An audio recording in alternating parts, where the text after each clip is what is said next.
Okay, so the NFL draft is over. Are you ready for a 2019 rookie-only fantasy football mock draft?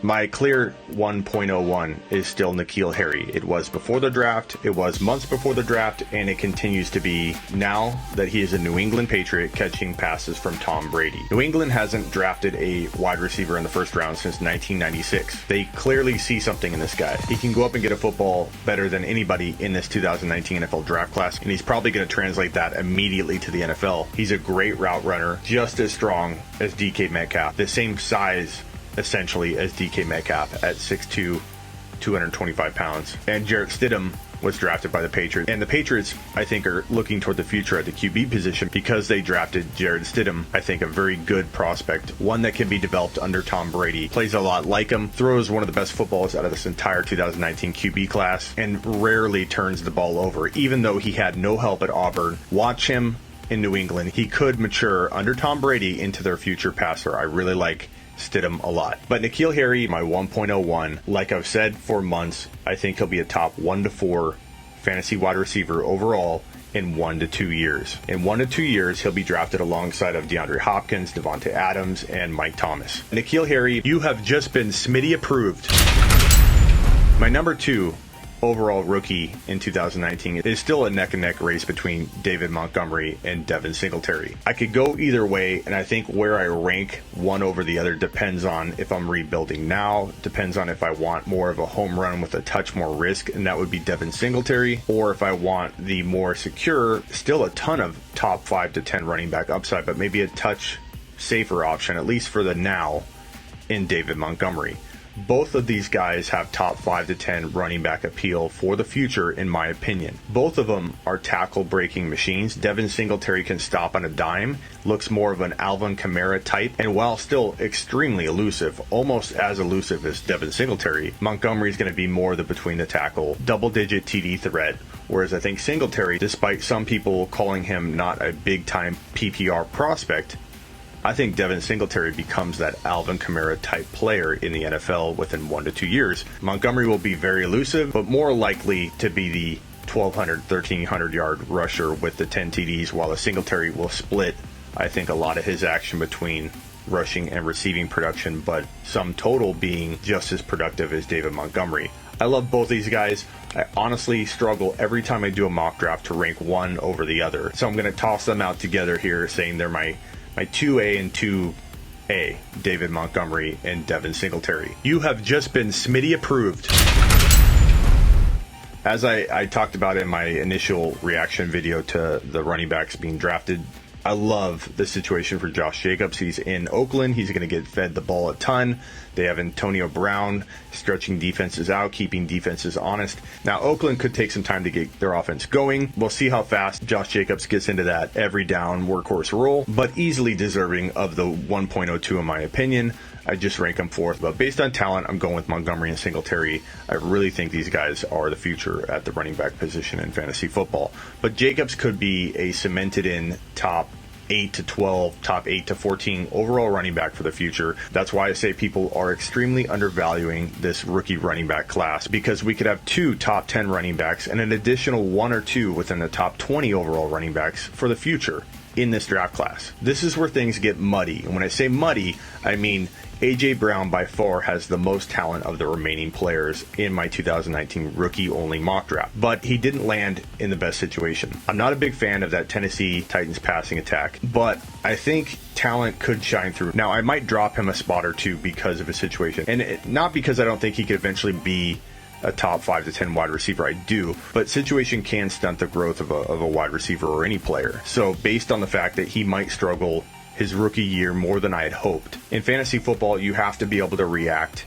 and readjust with everything that unfolds around you. Situation, coaching, injuries, other players developing in better situations. You have to be able to be honest with yourself. It doesn't mean you're backtracking. He has the talent. He is arguably the second most gifted player talent-wise in this entire draft class, but his situation could have him progressing rather slowly. That makes him fall down given the now factor that I always consider in my rookie rankings. So while he's at 5 now, I could see him dropping to 6 or 7 based on other players climbing up, not so much about my expectations for him going down. If A.J. Brown had landed in one of the most ideal landing spots for a wide receiver, you'd probably see him at 2 or 3. That's how much I like his talent, but we have to consider how long it could take him to get there in our rankings. Deebo Samuel landed in a great spot. This was my 3rd ranked rookie wide receiver in this 2019 NFL draft class, and he remains there. He gets to develop alongside Jimmy Garoppolo. He's a quick, shifty wide receiver. There's a lot of upside in this mid-round range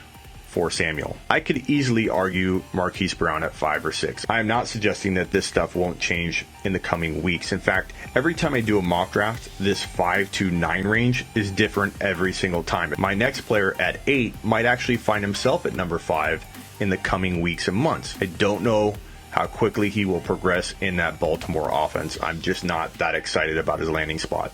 That brings us to Mecole Hardman, a guy that landed in probably one of the best situations in 2019. The Chiefs will most likely be without Tyreek Hill in 2019, which means they need a speedy wide receiver to take his place. Mecole Hardman is a 4.33 guy, and his skill set is very similar to Tyreek Hill's. He's a big-time return guy, a very exciting receiver with obviously the 4.33 speed, and he's very quick. He's very good at route running. He's somebody that Patrick Mahomes can turn into a very, very good wide receiver. He could be at number 6. He could remain at number 8. Every time I do these rankings, I kind of move him around a little bit. I have to be honest, I'm not sure quite where I want to slot him yet, but I'm very excited about Mecole Hardman. He commands consideration anywhere in that 6 to 8 to 9 range.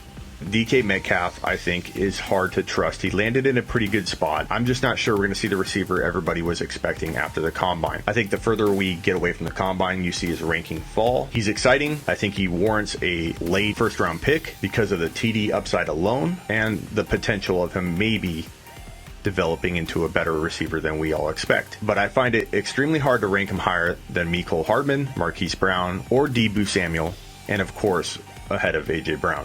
I like Hakeem Butler, and I love his landing spot. This was a guy I had ranked, I think, a little higher than most people heading into this 2019 NFL draft, but after landing in Arizona, where he could really become the wide receiver 1 there in a good 2 years, you have to love the upside and potential in that spread-out, air raid offensive attack. The guy's a monster at 6'5", 227 pounds. He's pretty agile for that size, and he easily warrants a pick anywhere in that 6 to 10 range. I wouldn't call you crazy if you had him ranked number 6 overall for all 2019 rookies. Now, at the 11 and 12 spot, you could go with Paris Campbell, Deontay Johnson, Ridley, a guy I'm not as high on as many people are, maybe Noah Fant, maybe Hockenson. Okay, number 11 and number 12, we'll put Noah Fant and TJ Hockenson in there. But I think it's important to talk about how valuable some of these running backs are that are still on the board. Justice Hill, Damian Harris in New England. But Darrell Henderson, I think, is probably the guy that I think creeps into the first round for me, because I think he will be the future of that Rams rushing attack.